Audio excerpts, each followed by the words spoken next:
Hey everybody, Smart Silver Stacker here. Hope you're doing well. Relations between the US and Saudi Arabia have been on a downward trajectory, particularly following the disastrous US withdrawal from Afghanistan in 2021, which, for obvious reasons, has undermined the Middle Eastern kingdom's faith in its most important strategic ally. And since that time, the Saudis have repeatedly expressed a willingness to accept non-dollar currencies for their oil exports. And this is important because this would mean an end to the 5-decade-old petrodollar system, the system in which all of OPEC's oil exports are priced and settled in US dollars. Now, the looming potential end of the petrodollar, this is something we all need to take pretty seriously because it could have some major implications for the purchasing power of the dollar, for inflation, and also for the precious metals gold and silver. Buy your gold and silver at sdbullion.com. Right now, new customers can get gold or silver at spot by visiting sdbullion.com/new. Now, the petrodollar system is a linchpin of the dollar status as the world reserve currency.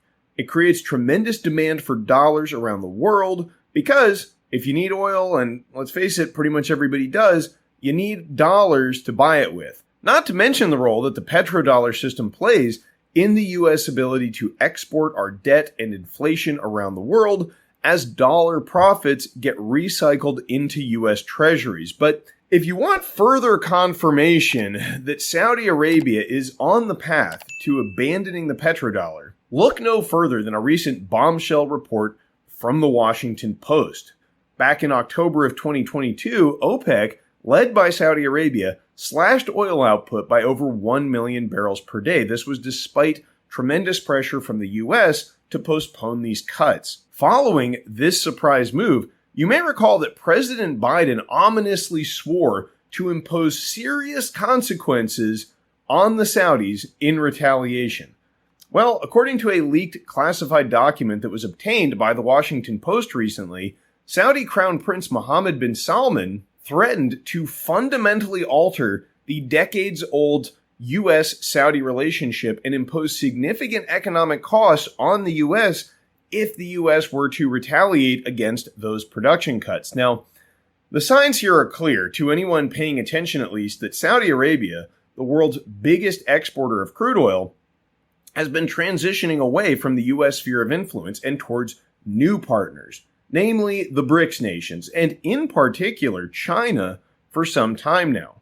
China has become Saudi Arabia's largest trading partner and also the number one buyer of their crude oil, while U.S. trade with the Saudis has been steadily declining for over a decade. It was just this past December that Chinese President Xi Jinping lobbied Saudi and other Gulf leaders to abandon the U.S. dollar and begin pricing their energy exports in Chinese yuan. And more recently, none other than French energy giant Total Energy completed the sale of 65,000 tons of UAE natural gas to China priced in the Chinese currency. So, this is not just hot air. This is a credible threat to US dollar hegemony in commodity markets. And recently, analysts from JP Morgan, they warned that signs of de-dollarization are beginning to become evident in the global economy.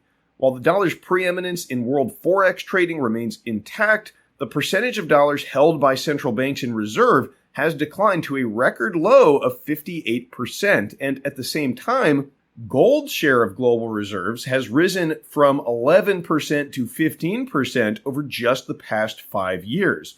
Now, JP Morgan analysts also pointed out that the trend of de-dollarization in commodities is still emerging. And certainly, if the petrodollar system comes to an end, this will be a massive blow to the dollar's use in settling international commodity trades.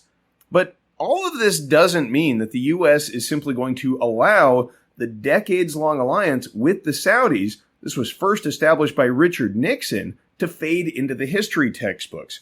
In fact, U.S. Secretary of State Antony Blinken just wrapped up a trip to the Middle East Kingdom in an attempt to strengthen these flagging ties. But rather than focus on deepening our economic and military cooperation, those are the foundations of the petrodollar arrangement, he made the odd choice of lecturing MBS on human rights. Now, maybe it's just me, but this seems like perhaps the wrong approach to take here, considering that these new Saudi partners like Russia and China, they're going to be more than happy to overlook Saudi Arabia's domestic policy and their human rights record in exchange for economic cooperation. In fact, MBS and Vladimir Putin just held a call in which the two leaders discussed increasing economic ties as well as balancing oil demand and prices. And if I had to guess, this topic of human rights, it probably didn't come up.